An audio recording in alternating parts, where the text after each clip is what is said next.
want to start with the thought exercise. I want you to picture the Amazon basin. What does it look like? Well, for some, it might be the sort of iconic image of the Andes overlooking the jungle.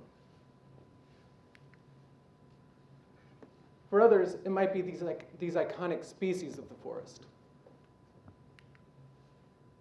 Still for others, the Amazon might be the last vestige of untouched cultures in the world. Or for some, it might be natural resource extraction, with the accompanying social and environmental damage that can ultimately lead to social unrest and violence. Well, the reality is the Amazon's all of these things.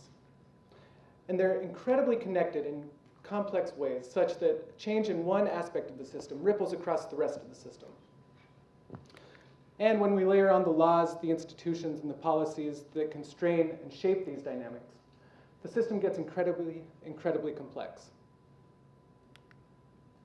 All this means that if you're an organization interested in, say, conserving biodiversity and ensuring ecological integrity, to make progress on those fronts, you might actually need to work on livelihoods programs, or indigenous community outreach, or perhaps extractive industry governance, maybe even conflict prevention. In other words, in order to make progress on your specialized goals, you need to generalize your programs and projects. Now, an organization that knows this need to specialize and generalize incredibly well is the Amazon Conservation Association, or ACA. Since the late 90s, ACA has been working across Peru to conserve some of the world's most ecologically important forests. And they've been doing this by specializing in tropical ecology, landscape conservation, and protected area management. But across their 15 years of work, they've come to understand that making progress on those fronts really requires working deeply with stakeholders on things like livelihoods programs, technical capacity building, governance. Now, Peru is an economic success story. With a history of conflict in the 1980s, poverty and reform in the 1990s, the new millennium has seen Peru rise to become one of Latin America's fastest growing and strongest economies. But that growth and that prosperity has come with a heavy price. And over the last 10 years, we've seen nearly 300% increases in conflict related to natural resources across Peru. All that means that conservation is simultaneously more important from an ecological perspective and more divisive from an economic and political perspective. And so conservation organizations are caught at the forefront of conflict. In that context, ACA took the strategic but risky decision to engage directly in conflict management. And they've done this by working with stakeholders to understand how their conservation projects are impacted by conflict in the region. Also, they've been looking at how their conservation projects might inadvertently be driving conflict in the region. And importantly, they've been looking for opportunities to use environmental management as a tool for peace building. And they've been successful in this. To date, they've incorporated conflict sensitivity into many of their programs and their projects. And they've received international funding to expand their conflict-sensitive work across the region, working with local communities, industry, and government.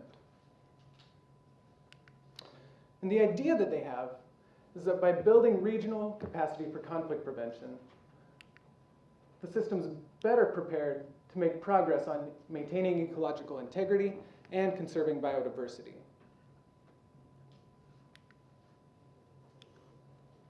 The question, though, for ACA is what's the impact of this? Is this strategy working? Is it worth it? Well, that's a difficult question to answer, in part because whether it's in environmental work, whether it's in peace-building work, or development work, we typically don't collect the information necessary to tell us what's happening in a system. Rather, we measure specific progress toward our pre-specified objectives. In this case, how many acres of forest are conserved, how many species are saved. What we don't collect data on is what's happening in the rest of the system. How are our interventions affecting legal frameworks, affecting livelihoods, affecting markets? By not collecting information on those dynamics, we may be missing important dynamics that are emerging that could later undercut our ability to make progress on our original goals. And why do we do this? Why don't we collect the right sort of data to tell us what's going on in a system? Well, because it's difficult, and it's costly. Costly in terms of time, in terms of human capital, and financial resources. So if we look at how we traditionally monitor a project, we look at what activities we're engaging in an area. We ask what the outputs of those activities are. Then we measure what the outcomes of those outputs are and ask, are we making progress toward our pre-specified objectives? And funding structures support this. Most donors are interested in tracing the impact of their financial investments across a project cycle, but they're not willing to invest in data collection for other parts of the system, for ancillary things. So how do we overcome this challenge? Well, if we come back to the Amazon Conservation Association, they've taken another risky but strategic choice to invest in systemic impact assessment. Look at their conflict prevention work. They've got a traditional monitoring and evaluation framework that enables them to give the donor the information the donor needs to trace the impact of their financial investment. In addition, though, ACA's taking a layered approach to impact assessment, and they're building learning systems to help inform them on how the capacity building project is impacting their beneficiaries. Are they building capacity? Is the capacity being implemented? Next, they're building systems to help them understand what's going on across the region. How are social networks changing? What's happening to social networks and social relationships among all stakeholders? Finally, they're building learning systems to ask, what's this doing to their organizational capacity?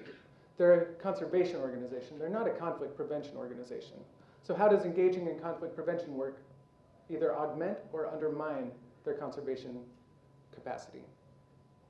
Now, it's a long way to go from building a learning system to implementing that system and then feeding that data back into their projects and the program cycle. But ACA believes that by building capacity for conflict management across the region, the system's primed to make real progress toward biodiversity conservation and ensuring ecological integrity. Because they know that by treating the system as a system, by engaging the system as a system, they're better poised to understand the system. And when we look at this place as a living, breathing system, it doesn't make sense to treat it any other way. No piece of this is discrete. Rather, every piece of this system depends on every other piece to survive and to thrive. And I believe very firmly that if we follow ACA's example, if we invest in systemic interventions, if we invest in systemic impact assessment, then we can make real progress toward building peace and conserving these incredibly important ecosystems across time. Thank you.